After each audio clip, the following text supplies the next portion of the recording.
Our forefathers made very clear that our democracy would only survive if there were individuals who were willing to give something back to this country, to be able to dedicate themselves to what this democracy and our freedom are all about. And the fact that there are young men and women who are willing to make that kind of sacrifice, to give something back to this country, is what makes America strong. God bless you and God bless the Marines.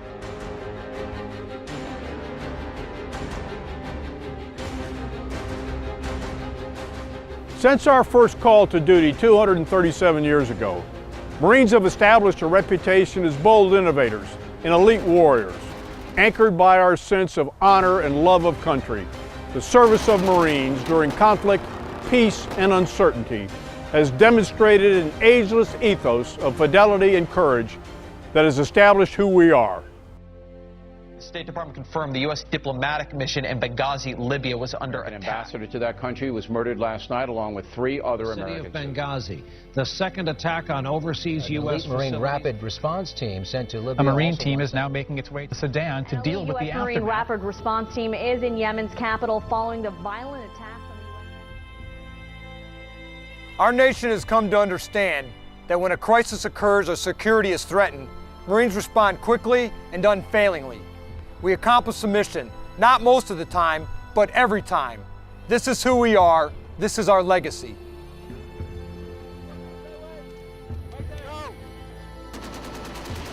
Responding to crisis with the same tenacity of today's United States Marines, the leathernecks of our greatest generation answered the clarion call 70 years ago.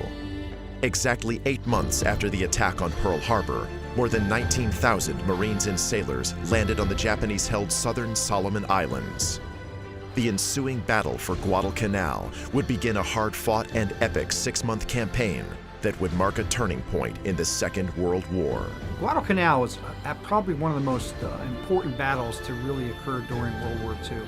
It was the very first ground offensive that was going to be conducted against the Imperial Empire of Japan. The most important thing about Guadalcanal was it really did turn back the tide. Naval parity against the Japanese had been achieved at the pivotal battles of Coral Sea and at Midway. At the time the battle for Guadalcanal and Tulagi began, Japanese forces in the Pacific remained strong, capable, and confident of victory. At the same time, U.S. forces were still in a vulnerable state, having suffered tremendous casualties in the 8 months since Pearl Harbor.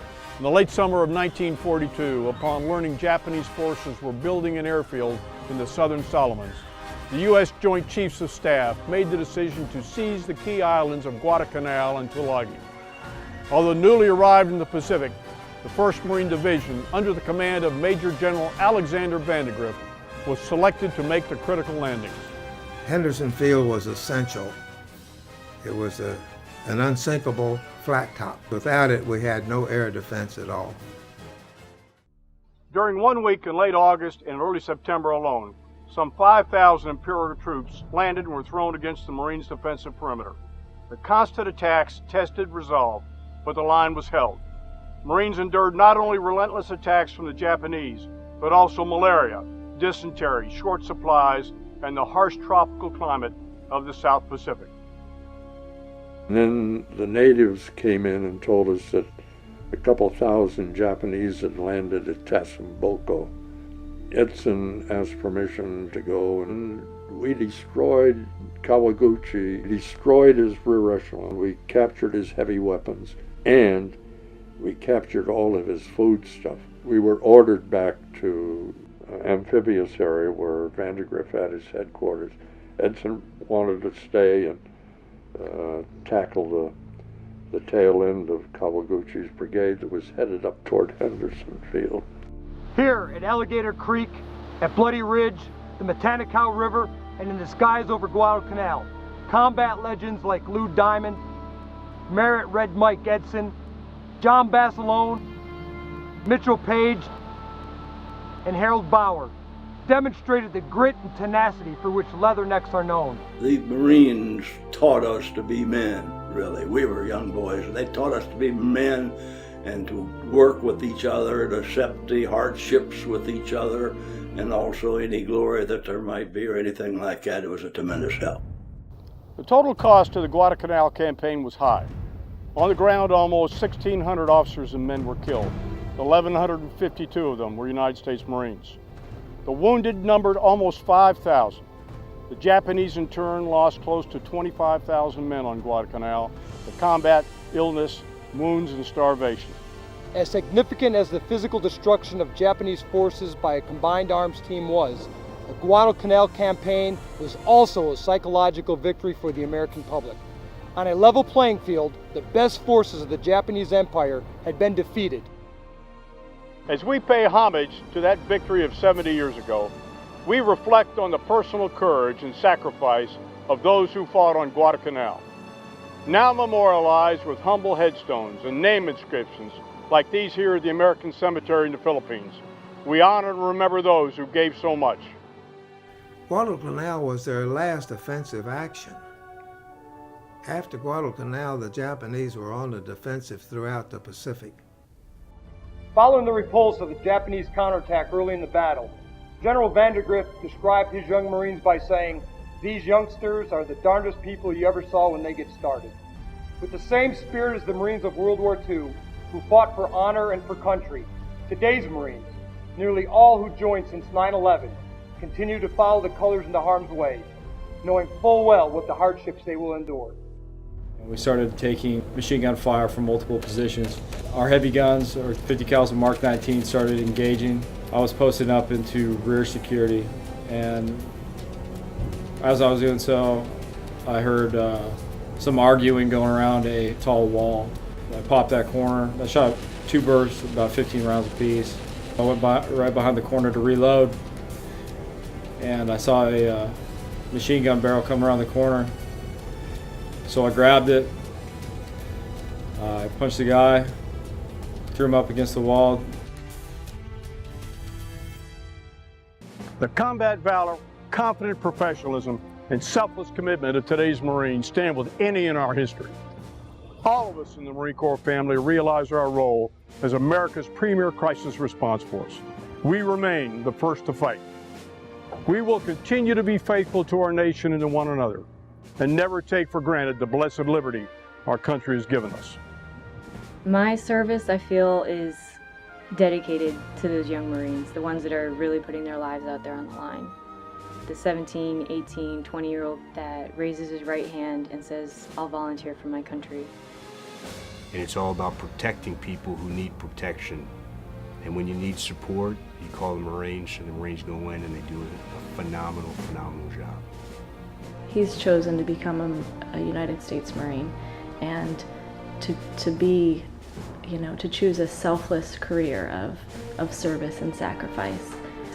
I'm humbled by, you know, by that choice that he's made. We serve, we all sacrifice. We have the eagle, globe, and anchor tattooed on our soul. In the last 10 years of war, nearly 14,000 Marines have given more. And despite their wounds, they're not done giving. They're not done living. They're thriving. I truly believe I do more now than I did before I was injured. So minus 2 legs, I am a wounded warrior who is going to Georgetown in snowboards. And you know, those kind of things they're not quantifiable. They're just absolutely remarkable. And it's not because of me, it's because of the wounded warrior support. Like all Marines, our wounded warriors live life to the fullest. Participating in sports, they regain their self-confidence and remember again the value of being on a team. They also continue to give back.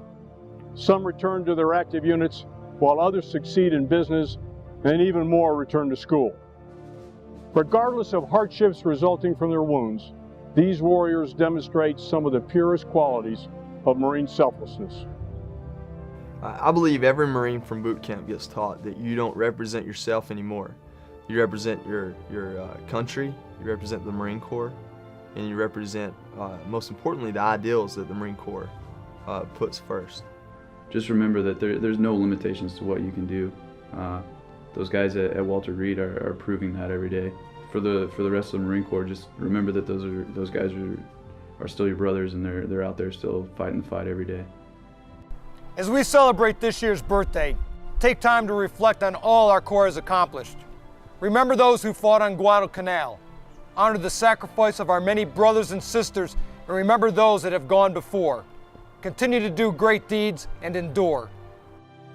I'm proud to protect my country and to serve in the footsteps of those men and women who have served before me. I'm forever grateful for those who have given the ultimate sacrifice and for those men and women who still continue to sacrifice.